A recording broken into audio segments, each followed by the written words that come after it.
கர்த்தருக்கு பிரியமானவர்களே, கர்த்தர் இன்றைக்கு உங்களோட பேசவிருக்கும் வார்த்தையை கேட்கலாமா? யாத்ராகமம் 7ஆம் அதிகாரம் 3ஆம் வசனம். நான் பார்வோனின் இருதயத்தை கடினப்படுத்தி எகிப்து தேசத்தில் என் அடையாளங்களையும் அற்புதங்களையும் மிகுதியாய் நடப்பிப்பேன்.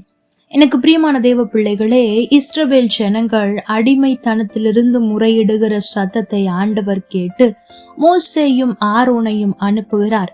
எதற்காக என்றால், அவர்களை விடுதலையாக்கி அந்த அடிமைத்தனத்தில் வாழ்க்கையை மாற்றி பாலும் தேனும் ஓடுகிற நலமும் விசாலமுமான கானான் தேசத்தில் கொண்டு போய் சேர்க்கும்படியாய் ஆண்டவர் இருவரை அனுப்புகிறார். அவர்கள் வந்து இப்படியாய் சொல்லுகிறார்கள், ஆண்டவர் உங்கள் உபத்திரவத்தை பார்த்தால் உங்களுடைய பெருமூச்சின் சத்தம் ஆண்டவருடைய சன்னதியில் எட்டினது. ஆண்டவர் நிச்சயமாய் உங்களை விடுவித்து பாலும் தேனும் ஓடுகிற கானான் தேசத்திற்கு கொண்டு போவார் என்று இப்படி சொன்னவுடன் அவர்களுடைய மனநிலை எப்படி இருந்திருக்கும் பாருங்கள். அவர்கள் நினைத்திருப்பார்கள், இன்றையோடு அடிமை வாழ்க்கை முடிந்தது, இனி நான் சுதந்திரமாய் இருப்பேன் என்ற சந்தோஷம் இருந்திருக்கும். அந்த வாழ்க்கை எப்படி இருந்திருக்கும் என்று ஒரு எதிர்பார்ப்பு இருந்திருக்கலாம். இப்படி அநேக கனவுகளோடு இருக்கும் போது பார்வோன் உடனே அவர்களை அனுப்பி விடுகிறாரா என்றால் இல்லை. இன்னும் அவர்களுடைய நிலைமையை மோசமாகிறது. அடிமைத்தனத்தின் வாழ்க்கையில் இன்னும் சுமைகள் அதிகமாகிறது. அதுவரை வேலை மட்டும் செய்து கொண்டிருந்தார்கள். இப்பொழுது வேலை செய்வதற்கு பொருட்களையும் இவர்கள் எடுக்க வேண்டிய சூழல். அப்படி எடுக்காத பட்சத்தில், அதாவது தினமும் அவர்கள் ஒப்படைத்த கணக்கின்படி ஒப்படைக்காத பட்சத்தில் அவர்கள் அடியும் வாங்கினார்கள் என்று வேதம் சொல்லுகிறது.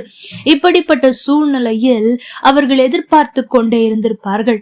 ஆண்டவர் விடுவிப்பேன் என்று சொன்னாரே, ஆனால் நிலைமை மோசமாய் கொண்டிருக்கிறதே, இப்பொழுது அடிக்கப்படுகிறோமே என்று அங்கலாய்த்து கொண்டிருக்கிறார்கள். எனக்கு பிரியமான தேவ பிள்ளைகளே, அப்பொழுது அவர்களுடைய இருதயம் எவ்வளவு மோசமாயிருக்கும் என்பதை சிந்தித்து பாருங்கள். நாங்கள் எங்களுடைய வேலை உண்டு, அடிமைத்தனத்தின் வாழ்க்கை தான் எங்களுக்கு நிலையானது என்று நினைத்து வாழ்ந்திருந்தோமே, ஆண்டவர் விடுவிப்பேன் என்று சொன்னால் ஆனால் ஒன்றும் நடந்த பாடில்லையே, நாளுக்கு நாள் பார்வோனின் இருதயம் கடினமாகிக் கொண்டே இருக்கிறதே என்று அவர்கள் அங்கலாய்த்திருக்க கூடும். அதாவது ஒவ்வொரு முறையும் பார்வோனிடத்தில் போய் அற்புதங்களை செய்யும் போது இஸ்ரவேல் ஜனங்கள் நினைத்திருப்பார்கள், இந்த தடவை பார்வோன் விட்டு விடுவான், இந்த தடவை பார்வோன் விட்டு விடுவான் என்று ஒவ்வொரு வாதையின் போதும் அவர்கள் நினைத்திருப்பார்கள். ஆனால் ஒவ்வொரு முறையும் வசனம் சொல்லுகிறது, பார்வோனின் இருதயம் கடினப்பட்டது என்று. அப்பொழுது இஸ்ரவேல் ஜனங்களுடைய மனநிலையை யோசித்து பாருங்கள். இந்த முறையாவது அவன் மனம் திரும்பி எங்களை அனுப்புவான் என்று நினைத்தோம், அனுப்பவில்லையே. நாங்களும் எவ்வளவோ இறங்கி வந்து விட்டோமே, ஆண்டவர் செய்வேன் என்று சொல்லிவிட்டார், ஆனால் இன்னமும் அவனுடைய இருதயம் கடினமாகத்தான் இருக்கிறதே. இத்தனை அற்புதங்களை ஆண்டவரும் இந்த மோசேயின் மூலமாகவும் ஆரோனின் மூலமாகவும் நடத்தி காண்பித்து விட்டார், ஆனாலும் அவன் மனம் இறங்கவே இல்லையே. இதற்கு பின்பாவது அவன் மாறுவானா என்ன என்று ஒருவேளை இவர்களே அவன் மாற மாட்டான் என்பதை நினைத்திருக்கலாம். ஒவ்வொரு முறையும் ஆண்டவர் இப்படி இடம் கொடுப்பதற்கு காரணம் என்ன தெரியுமா? அதைத்தான் நாம் ஆரம்பத்தில் வாசித்தோம்.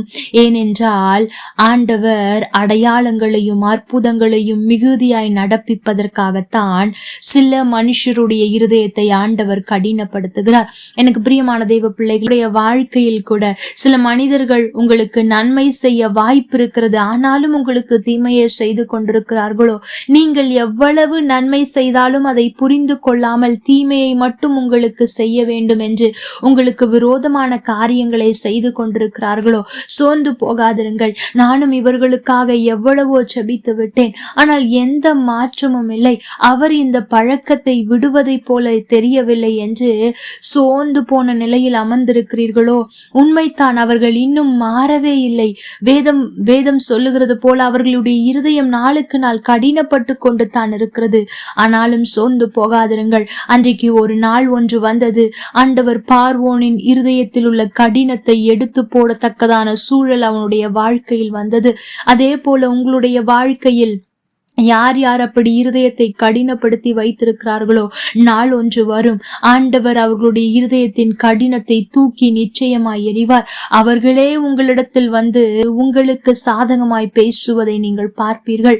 எனக்கு பிரியமான தேவ பிள்ளைகளே, ஆகவே சோர்ந்து போகாதிருங்கள். ஆண்டவர் இப்படி கடினப்படுத்தி கொண்டிருப்பதற்கு காரணம் உங்களுடைய வாழ்க்கையில் அற்புதங்களையும் அடையாளங்களையும் மிகுதியாய் நடப்பிக்கத்தான் என்பதை ஒரு நாளும் மறந்து போகாதிருங்கள். எனக்கு பிரியமான தேவ பிள்ளைகளை, ஒன்றை யோசித்து பாருங்கள். அன்றைக்கு மாத்திரம் மோசே கோலை போட்டவுடன் பாம்பாய் மாறின போதே பார்வோன் அங்கே இருந்து ஜனங்களை அனுப்பி இருப்பான் என்று சொன்னால் ஜனங்களை மட்டும்தான் அனுப்பி இருப்பான். ஆண்டவர் எவ்வளவு வல்லமை உள்ளவர் என்பதை அவன் அறியாதிருந்திருப்பான். மற்ற நாடுகள் அறியாதிருந்திருக்கும். ஏன் நமக்கு இந்த வேதத்தில் இவ்வளவுதான் குறிப்பிடப்பட்டிருந்திருக்கும். ஆனால் நாளுக்கு நாள் இருதயம் கடினப்பட்டது. நாளுக்கு நாள் வாதைகளும் ஆண்டவரால் உண்டான அற்புதங்களும் அடையாளங்களும் நடந்து கொண்டே இருந்தது. ஆண்டவருடைய நேரம் வந்தபோது நடந்தது என்ன தெரியுமா? இவனே எல்லாவற்றையும் கொடுத்து அனுப்புகிறான். வெள்ளி பொன் என்று எல்லாவற்றையும் கொடுத்து அனுப்புகிறான்.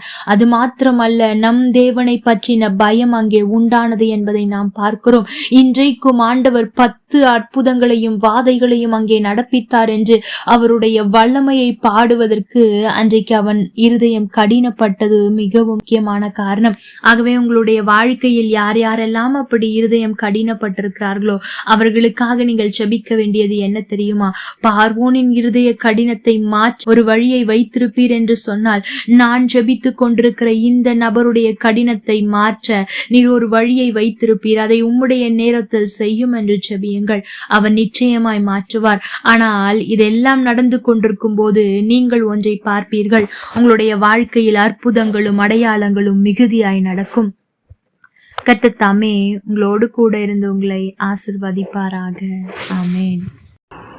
லைக் பண்ணுங்க, ஷேர் பண்ணுங்க, கமெண்ட் பண்ணுங்க.